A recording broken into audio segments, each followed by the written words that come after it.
Bakassi boys rose to power. Those were the days when darkness roamed freely, and the people of Aba lived in fear. But where there is fear, there is courage waiting to be born.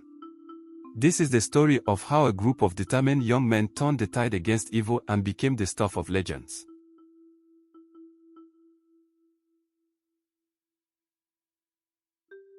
The road leading to Oriaria Market, especially through Fox Road, was a nightmare.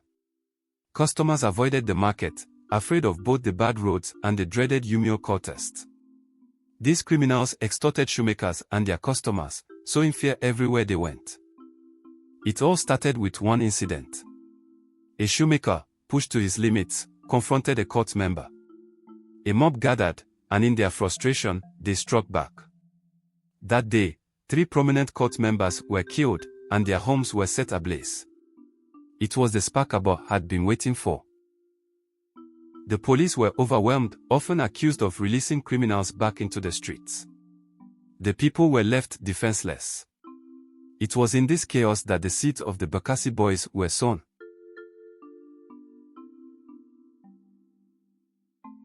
The next day, the mob grew larger, moving from street to street, targeting the hideout of Cortest. The people had had enough. Amid the chaos, a group of young men from Bakassi Lane in Oriaria Market decided to organize themselves. Many were newly settled apprentices whose future in the shoemaking business was more threatened by the menace of the contest, with time and determination on their hands. No one was buying their shears anymore. It was indeed a default time for old established shoemakers, let alone for upcoming new shop owners. They had seen enough suffering. Armed with sticks and cutlasses, they vowed to rid Aba of criminals, no matter the cost. What was once a show of force by Cortest during the day quickly degenerated into an all-out war by the Cortest. In constant nightly reappraisal attacks, they started wreaking havoc in the Umuyul area, raiding houses each night, to the point that inhabitants of the area resorted to abandoning their houses to seek refuge inside bushes.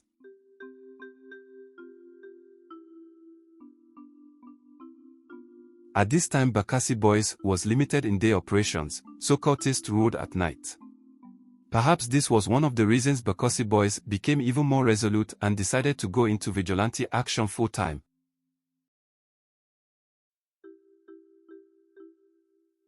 Their first point of call was to secure Umul A, and continue their day endeavors to rid above unwanted elements for good.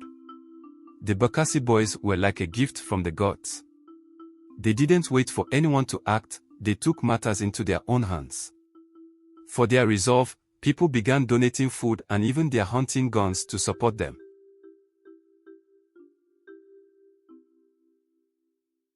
What set the Bakassi boys apart was their use of traditional Igbo justice methods to identify criminals. It is said that no one tells lies when carrying the offer, the native Igbo staff of justice. They relied on powerful juju, which could reveal the guilty and protect the innocent.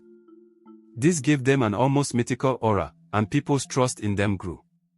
More so, that year Christmas was the first in many years Aba would celebrate peacefully without a single robbery recorded. Their success was profound and their reputation spreads far and wide.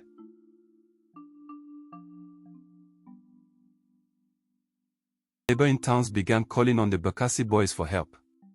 They became a regional force, feared by criminals and respected by the people. But their methods, though effective, were controversial. The use of mob justice and their reliance on spiritual means drew criticism.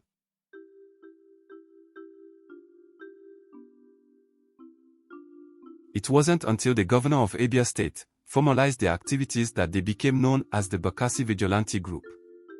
And they went ahead to operate in many other states, making southeastern Nigeria the safest region at that time. The story of the Bakassi boys is one of courage born out of desperation.